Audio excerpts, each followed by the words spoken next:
శివాలయంలో ప్రతిరోజు అభిషేకం చేస్తారు. కానీ అసలు యథార్థమునకు పరమేశ్వరుడికి అత్యంత శక్తివంతమైన అభిషేకం జరిగేది ఎప్పుడో తెలుసా? మనం మహాశివరాత్రి మాసశివరాత్రి చేస్తాం, మంచిదే. కానీ అసలు నిజానికి పరమేశ్వరాభిషేకమునకు ఒక భక్తుడు వచ్చి సంవత్సరంలో తరించిపోయే అభిషేకం ఎప్పుడు అంటే మార్గశీర్ష మాసంలో వచ్చే ఆర్ద్రా నక్షత్రంలో తెల్లవారుజామున చెయ్యాలి. చిదంబరంలో నటరాజస్వామికి చిదంబరంలో మోక్షలింగము అని శంకరాచార్యులు వారు పరమశివుడి దగ్గర నుంచి 5 లింగాలు తీసుకొచ్చారు. ఆ 5 లింగాల్లో ఒక లింగమే ఇప్పటికీ శృంగేరిలో ఉంది.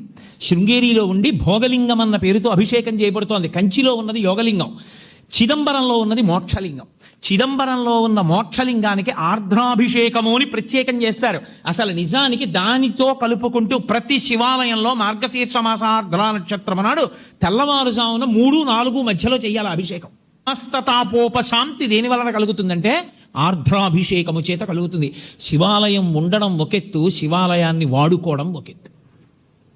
శివాలయం ఉండడంతో సరిపోదు, మీకు శివాలయాన్ని వాడుకోవడం రావాలి.